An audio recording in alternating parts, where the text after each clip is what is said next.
télévision, soit la radio, ne s'est intéressé à mes problèmes. Et aujourd'hui, je pense qu'il doit y avoir quelque chose et qui vous a poussé à ce que vous puissiez me voir. Eh bien, je me mets totalement à votre disposition.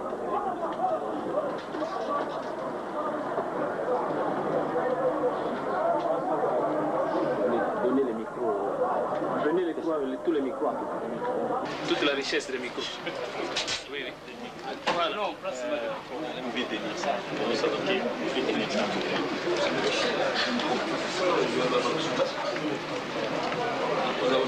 Papa Tanguenda, vous venez de regagner le pays après un long séjour à l'étranger. L'opinion quinoise fait des commentaires sur votre absence prolongée au pays. Peut-on connaître les raisons de cette absence? Vous savez, mes chers amis, je crois que le kimbangisme n'est pas tellement aux Zaïre. C'est vraiment répandu dans le monde entier. Et si je devais encore rester, je peux rester encore jusqu'au mois de janvier l'année prochaine. Mais j'ai tenu à ce que je puisse regagner le pays du fait que j'ai entendu beaucoup de bruits qui se sont propagés pendant mon absence ici. Et tout a été dit. Je regrette infiniment de ce qu'on soit arrivé à ce stade-là. On a parlé même de votre santé. Eh bien, la mort, je ne sais pas. Quelle est l'impression que je vous donne? Je vous repose la question. Très bonne santé. C'est-à-dire, vous savez, nous sommes de pauvres gens. Et la santé matérielle, nous en avons grandement besoin. J'ai soigné la santé spirituelle. Si aujourd'hui vous apprenez que je suis mort, vraiment ne regrettez rien. Pourquoi? Parce que ça, c'est la voie à tous. Celui qui échappera à la mort, je ne le connais pas. Puisque Jésus, que nous connaissons être le Fils de Dieu, il est mort. Mon père, c'était un homme, malgré on ne le connaît pas, et que nous considérons que vraiment notre Dieu, il est mort. Alors moi, où est-ce que je veux finir? Je suis dans ma 73e année. Le bon Dieu nous a donné cette vie parce qu'il a voulu. Donc tous ces bruits qui se sont répandus. Et les gens ont dansé parce que j'étais mort. Pourquoi je ne sais pas pourquoi ils se sont intéressés à ma mort. Pourtant nous tous nous passerons. Donc mes chers amis, mon séjour prolongé, c'était pour prendre contact avec tous ceux qui sont de nôtres et qui sont à l'étranger. Et c'est pour cela que j'ai bien voulu amener avec moi nos pasteurs qui dirigent la France, celui qui dirige la Suède, celui qui dirige la Belgique. Je les ai pris avec moi. Sinon, vous savez, cela ne devait pas vous étonner quand vous devez voir que je suis resté un peu longtemps en Europe. Je pense bien qu'en 61, j'avais fait la même chose. Je suis resté très longtemps pour l'Europe. Et je suis reparti. J'avais besoin de repos. Depuis 12 ans, je ne me suis pas reposé. J'ai travaillé 24 sur 24. Alors, à partir du moment où je m'étais senti un peu très affaibli, j'ai devenu de plus en plus maigre. Il fallait quand même trouver un lieu de repos. Je suis arrivé à Genève le 25 juillet. Nos kimbangistes, que ce soit de Belgique, que ce soit de France, que ce soit de Suède, que ce soit de la Suisse, sont venus m'accueillir. Par après, je m'étais éclipsé, je suis allé me cacher quelque part, où je suis resté jusqu'à dimanche à 13 h. En quelque sorte, vous voulez dire que c'était un congé de reconstitution? C'était une nécessité absolue. Il fallait me reconstituer pour reprendre normalement mes activités spirituelles. Et son éminence, puisque vous parlez des activités spirituelles, est-ce qu'on peut connaître comment vous avez organisé votre vie dans tous ces pays que vous avez visités? Quelles étaient ces activités dans les cadres purement pastoraux? Eh bien, je crois que vous connaissez le travail d'un pasteur. Quand il se déplace, pourquoi il se déplace? C'est pour remettre le moral de nos fidèles sur le même pied d'égalité que ceux qui vivent au Zaïre, que ceux qui vivent en Angola, qui vivent en Zambie, qui vivent en Tanzanie, au Kenya et partout. J'ai bien voulu leur tracer une seule ligne de conduite. Donc, voilà, c'est une véritable unité. Et nous avons appris qu'il y avait un projet de construction de qu'en est-il? Bon, celui qui représente notre église en France, ils sont là, je les ai amenés tous les trois. Papa Mawawa, Papa Walembo, et ainsi que le docteur Yefa. Je les ai amenés expressément parce qu'au cas où vous aurez besoin de plus amples renseignements, je pense qu'ils sont capables de vous l'envoyer. Juste quelques mots à propos de cette église, parce qu'on a fait trop de bruit dans la presse. Voilà, il fallait renforcer cette église. Vous savez, mon cher ami, nous autres n'avons pas de vache mère. Nous essayons de nous débrouiller nous-mêmes. Et en France, que ce soit en Belgique, que ce soit en Angleterre, que ce soit en Hollande ou bien en Suisse même, nous n'avons pas de vache mère et nous avons procédé de la même façon que nous faisons ici. C'est-à-dire nous faisons notre Italie et là-bas nous avons fait notre Italie en présence des autorités, soit françaises, belges, suisses, etc. Donc vous en êtes content? Franchement, je suis satisfait de mon voyage. Son Éminence, l'absence était prolongée les 4 mois. Est-ce que vous avez un message pour vos fidèles de l'église? Je pense que le dimanche, vous avez suivi mon message. De tous les bruits, je sais très bien qu'il y en a qui ont été vraiment agités. Je leur ai amené au calme. Je leur ai demandé à ce qu'ils cherchent par tous les moyens que nous ayons la paix. Sans la paix, nous ne ferons absolument rien. Nous pouvons être instruits, nous pouvons être des savants.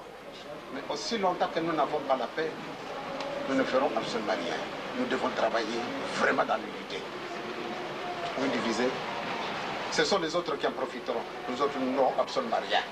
C'est pour cela que vraiment j'ai demandé toujours aux fidèles d'être calmes, de suivre la communauté de Papa.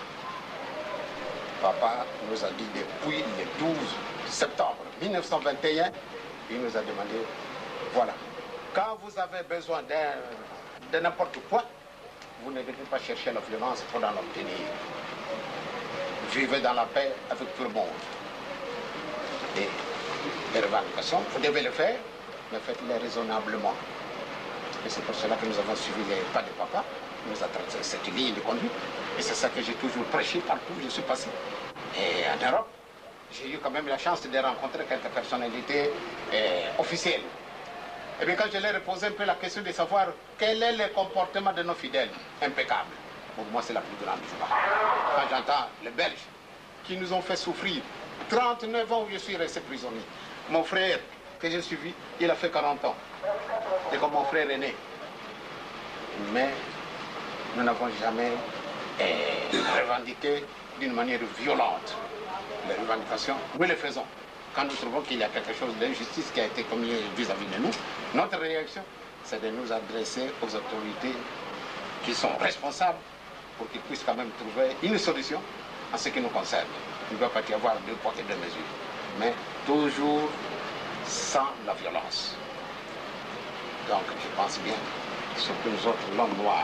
Mes chers amis, l'homme noir, nous devons nous chercher pour nous découvrir qui sommes-nous. Aussi longtemps que nous n'avons pas cette découverte, mes chers amis, c'est la catastrophe. Alors, Son Éminence, la mort pour nous les Africains, c'est une occasion où les gens sont vraiment dans le malheur. On voit qu'il y a la tristesse. Mais pourquoi à l'annonce de votre mort, vous venez de le reconnaître, les gens ont jubilé, les gens ont dansé? Pourquoi seulement à l'annonce de votre mort? Ah, mais c'est ça qui doit vous surprendre. Si les gens se sont intéressés, parce que je suis mort, il doit y avoir un antécédent. Mais je ne sais pas lequel. Moi, à ma connaissance, je n'en sais rien. Je n'en veux à personne. Je ne m'attaque à personne. Je vais chez personne. Je suis toujours chez moi. Je suis accueillant. Je reçois n'importe qui et à n'importe quelle heure. S'il y a un problème, matériellement, je ne saurais pas vous aider, mais spirituellement, je sais vous aider. Donc, je ne sais pas pourquoi ils se sont intéressés à ma mort. Réellement, ils ont fait des casses. C'est dans la joie qu'ils ont fait ça. Il doit y avoir un antécédent. Au lieu de me le dire, ils ne me le disent pas. Sinon, je ne connais absolument rien pour n'importe qui, que ce soit pour les gens, que ce soit pour Paul, que ce soit pour n'importe qui. Je n'en veux à personne. Je ne veux de mal vraiment à personne. Je ne jurie jamais quelqu'un. Et j'ai beaucoup aidé. Depuis 1960, j'ai créé des écoles, malgré ces écoles semblent être encore dans des positions qui semblent être négatives, mais j'avais fait mon possible. Parce que, comme je disais, nous n'avons pas de vache mère. Nous devons nous aider nous-mêmes. Donc, heureusement que je suis allé en Europe, j'ai découvert beaucoup de nos anciens élèves, qui sont des grands docteurs, qui sont des grands personnages. Pour moi, c'est une joie. Quand ils ne me connaissent pas, c'est grâce à vous. Vous ne me connaissez pas, moi je suis ingénieur à ceci, je suis ingénieur à cela. Et bien pour moi, c'est ma joie d'avoir aidé. j'ai construit le dispensaire, l'hôpital, vous-même vous le voyez à Kimbansek. Je pense bien que j'ai quand même fait du bien, mais les gens doivent l'oublier parce que d'après notamment je suis mort. C'est vraiment triste, mais moi je suis content. Je suis parti vivant à l'étranger et je suis retourné vivant dans mon pays. Et à la fin de ma vie, le 22 mars 1918, quand j'étais né, on m'appelait un ange. Pourquoi un ange? Même vous, même n'importe qui. Quand un enfant est né, on l'appelle ange. Eh bien, quand j'aurai terminé mon passage ici-bas, je pense bien que je partirai tout haut, tête haute. Pourquoi? Parce que j'ai fait ce qu'il fallait faire pour plaire à mon Dieu qui m'a mis au monde. Donc je partirai aussi de l'autre côté vivant. C'est-à-dire que les gens ne donnent pas une fausse interprétation. Ils vont dire, ah, peut-être tu ne vas pas mourir. Non! Je vais mourir matériellement, même spirituellement, je vais rentrer vraiment dans cette position spirituelle que j'ai longuement préparée. Je suis dans ma 73e année, mais tout le temps que je suis resté en vie, je me suis démené pour plaire à mon Dieu. Et cela ne veut pas dire que je n'ai pas de péché, mais je me prépare jour et nuit pour essayer de plaire à mon Dieu. Donc quand je vais partir, je vais rentrer vivant tel que je suis venu vivant. S'il vous plaît, maintenant c'est dans Lingala. C'est nous avons joué de Lingala ici. Tu l'as dit. Papa Diangenda. Ngayoyi. Ozali mokambi ozali kosima yamba ya kimbangu. Kokene yo keneki aboye esana mine ukabwana na bafidèle na yo ndi ko bandimi bazali kolanda yo. Mingi bazali koluba te tata Diangenda akei akozonga ibende. Toyokaki yango lelo tomoni ozongi. Okoyebisa biso tina nini okendeki na poto pe ozongisa na mine ukabwana na bafidèle bayo. Yango na bidu sana mayana ndenge lisusu. Bokamati liboso munoko banoko. Olebo badaka bene Lingala bino bobadene. Papa nakanisi nakendaki ndenge na sina lobi. Nazalaki na makanisi ni balete sokomine. Eleki mon mikolo. Depuis 12 ans, je n'ai jamais eu un jour de congé. Alors il fallait quand même namekana jutu nakenda kupemisa. Bamba soko na lukinzi la nena nakenda kupema tel que na Ozaïre, ou bien na Lisala, ou bien n'importe où, moyen d'alité. Bandimi soko ba ukina zali wana bakoya kwa ampai ngaika. Yangwana ninga ki etena kena mo musika kuna bat bayibenga mingi te. Bat bayibenga mingi kasi ndenga ngana kendelaki awana kisasa bat bayibaki te ne papa azako kenda. Bayibaki na kai sala bilanga na kunjini. Fana ngana kubemba santu kamba tukona. Ezali kwa moko isolé. Solo ezali lieu de repos.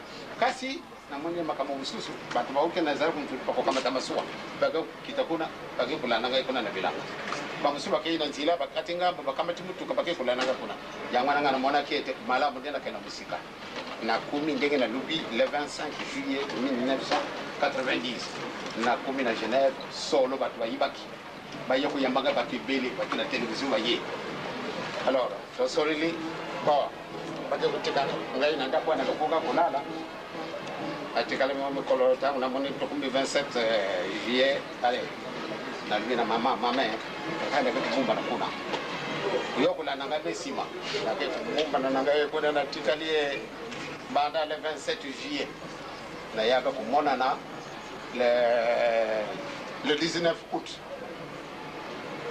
na l'accès mama yeko rejoindre ngai to vandi na biso et aventure ne to bimi soko na kendeki na Bruxelles tambate baninga kuna baoka kisango papa yo kubonda kukivongo 10 na biso te na loka pinzile ete na mukolo na linga kokenda na le 3 mukolo bakona na papa amor na okisango kuna na kisasa fête monene pamba te yo kofi batu ba téléphone ngai ba mondele ba téléphone ba lubi mais éminence mais vraiment c'est une honte. Qu'est-ce qu'on est tenté de propager dans votre pays? Dans le cadre de la Camargue de Bruxelles, je vais Kamui. Quand je vais au Kilisango, je vais au Yambangai, je vais à Pointe de Bisso, je vais au moi, Sikandeng et Dengue, na Jungi, na Bruxelles et na Kamatinzila, na Kayiti, na France. Je vais passer à Yamingai, c'est bien. Je vais à Bisso, Basali, Pélé. simana le 14 nde na beba ke preba ko beba pana nini batu bayaki pele esika na vanda ke bamundele bazali raciste esika na vandi sa vetambuli bamuni kasi bakibili mpona nini na karshira bisu batu mwinjo ibeli boyo ndenge nini oyi ayo ko bananga madam mwana mutanda kwana ndabi papa ngana iba katende yo sala ka batu bako ya kutala yo bantu ndinga wana biso bangi ande luwanga na bilite kala wale te ajunge na Swiss na kunu muka na biso kisasa boy papa uzongi nzoto kolongonu comment je ne sais pas pesa nga impression na yo ngai na moni nzoto nezali makasi kasi pona bandimi bayo bazali koyoka ngai te bali bayoka nde baloba yayo moko nzoto makasi vous savez na kati na nzoto na biso soko awa ezali malamu awa ntango mosusu ezali kosala mpasi soko awa ezali malamu ntango mosusu na loboko ezali kosala mpasi donc le malaise ezali général na mutu nakanisi biso nyonso tozali awa tozali na malade oyo bomani na yango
na pesi binu solo longonia na ntina na mabondele na binu oyo bozalaki na yango surtout tango baokaki ete Papa Kofi ya solo mingi balibaki na tata iya kenda biso totikala ndenge nini tokozalile mabondele ndenge na ndenge bopesaki ye mutu na yango akamati mokomoko ndenge bofukamaka azwi bino na televizio na ye ndenge na kolela na bino Papa Kofi kasi likambo yango ezali na likambo moko kitoko na tongo nalobaki yango na bajournaliste na kamwi ezali mbala ya mundu tokenda na putu te tokendaki na putu banda kala kasi lelo na moni batu yonso tu wana baye po ate bapesanga matuna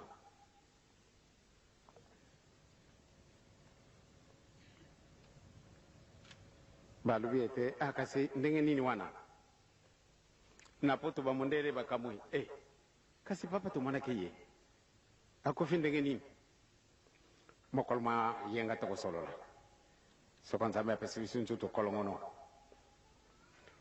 na azali na bosepeli mingi ndenge na kutili bino na monende makasi na bino yedi susu kuleka ngai na lingi nde tokenda di boso to kisa mungu ne wana soni pamba te nzambe na biso akosaka te baba mfuma longa Kofi batu bameli bato basek bato bale basali badine mabondele na bango nzambe vraiment obikisi biso mutu wana kei osali malamu soko tikaka ye biso moyen te oh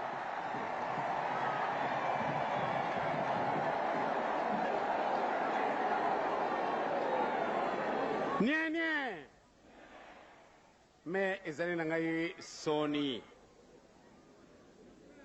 mwana nzambe toyibi ndenge nini ayelaki na mokili akufaki soko akufaki te papa Simon Kimbangu tolandi akufi soko akufaki te akufaki na ntango oyo nzambe alobaki ntango na ngai esikuki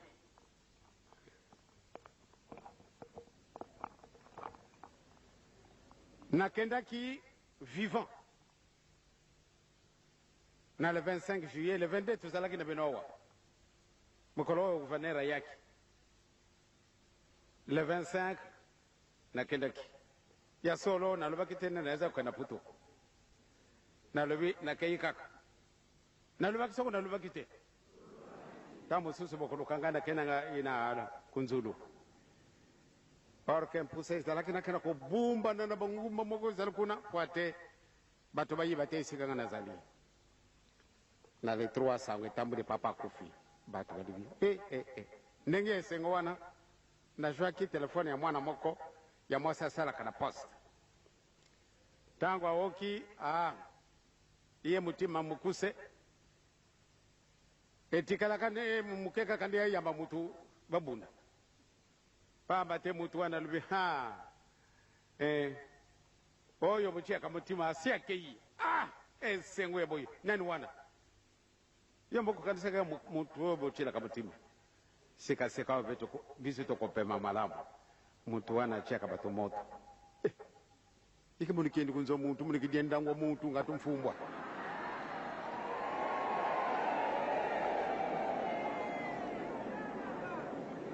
ya solo mokolo wana ezalaki na le 3 octobre et bien na le 4 na tongo tokamati avion tokei na biso na Bruxelles nakenda kukuta kuna bana na biso yonso mawa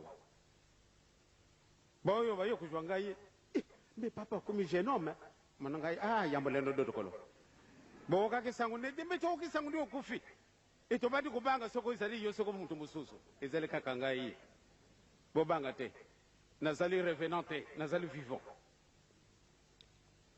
ya solo mukolo mayenga wana nani kutu mukolo mayenga te kasi bato oyo ya lazap bayaki pa bate baoki sangwe mbele na kanisi bookaki maoyo na lubaki bookaki soko bookaki te na le 11 na kai na ngai na Paris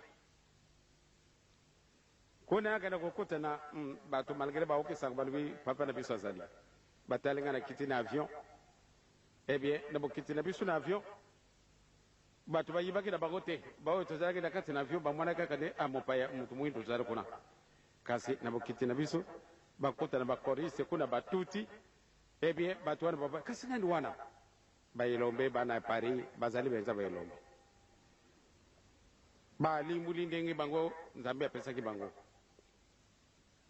nazali kokanya nokinoki na le 14 mokolo moyenga le 12 tozalaki na ndako nzambe na biso tepesaki mabondo oyo kokaki le 14 nde ezalaki mokolo moyenga tokei kosambila penepene na ndako ya président Mitterrand awa biso awa esika baflutis bavwandi ezali ndako ya président Mitterrand tuti bamfungila biso badefile salami toza kukandisa lisusu te surtout ntango wana bamoni nakei kudirige fanfare mama gata libukili bato bamoni esengo ndenge wana baye kosala ntinsene bakumi jusqu'à na 100,000 ya mbongo ya bango kuna kalikule nanu na mbongo na biso awa soko kupesa bodi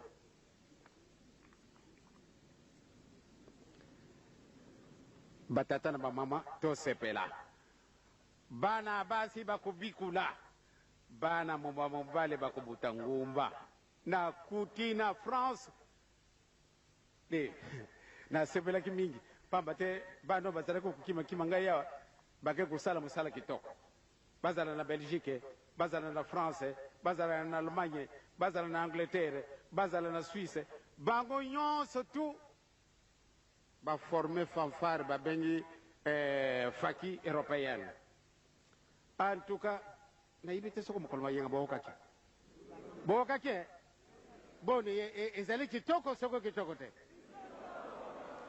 mpamba te ba instrument mangu ya bango ezali ya nouveau soko batutia wa ya ngai moko mpenzana tu imwangale ale ngai moko na ke ku diriger fanfare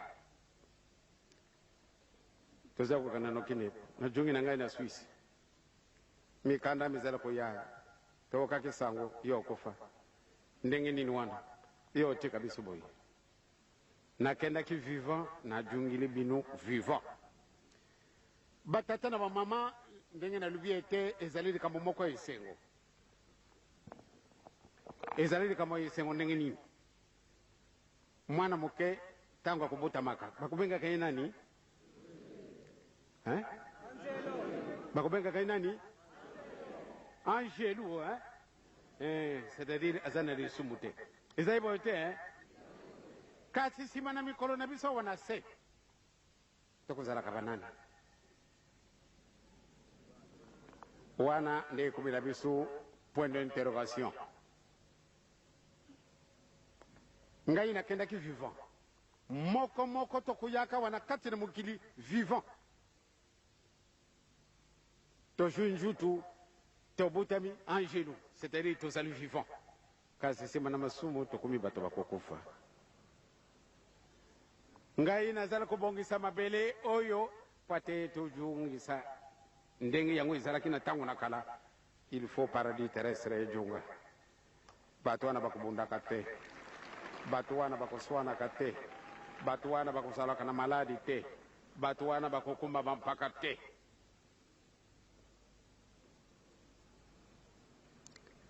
ezali ngai te mutana lubi yango ezali na kati na mokano matata nzambe tobongisa paradis terrestre mfuate mokolo wana ngai soko bowoki ngai nakufi bobanga na minute papa soko bakenda kutungusa wapi bakutungusa ngai soko mokolo wana nakokufa na étranger te c'est-à-dire nakokufa na kati na mokili mwa ngai mokili na ngai yango wapi bata donc bobanga na minute bato wana basepelaki mingi muntu wango akufi enfin lelo tokoki kurespire kasi nga na etufe mutu wapi nakokendeka na ndako na mutu te nakofinga mwana moke te nakoyiba eloko mutu te kasi mutu ana akufi en tout cas esoko akangi yo kuna na kingu isili te ngai na kujunga na ngai sika wana mukoro wana bakubenga ngai esika na tata na ngai nakokenda vivant ce qui veut dire na ya ko batela ka molimu na ngai nde ezala polele ndenge yango yelaki tozalaki ba bebe lisumu ezalaki na biso te est-ce que masuma zana ngai te miso na ngai ezali lisumu matoi na ngai lisumu munoko na ngai makanisi maboko makulu makamaso wana makomemisaka biso masumu mais il faut tobunda makasi po ate tujunga vivant esika biso tolongwaki sino kokufa kubanga na bino te tokokufa na biso kaka ngai na kokufa ndenge bato bantu bakokufilaka ndenge mwana nzambe akokufilaka kasi mokolo wana ifo boyiba yango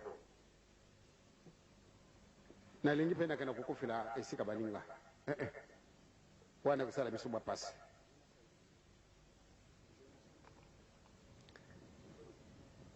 wana ekomi na biso pasi bato baseki elelo epasi bango mawa aye solo azali revenant azali na ye revenant mutu wango solo asekwi tookaki sango bamama na batata na biso likama na likama ekozalaka na ntango na yango nazali na masolo ebele me napesi bino longonia na mabonde na bino oyo bopesaki tangwana nazalaki esika kuna masolo mabiso mazana mokolo mayenga pamba te sikasikawa il faut na préparer lobi na tongo tongo na kaina luanda na kujunga na mokolo mamine soko nzambe alingi mokolo maposo na tongo tongo na bimi na kujunga na simana midi bokoiba esika nini na kokenda ngai na kubumba kate de kamana de kambo ikozara na tango nengo ngai ba memanga na ba motar na kuminana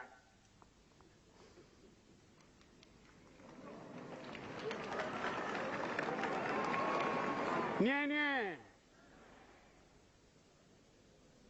nangola ya solo basi ba meminga mbala na za kenda kuna bakome makangai na ba motar na République populaire du Congo bakome makangai na ba motar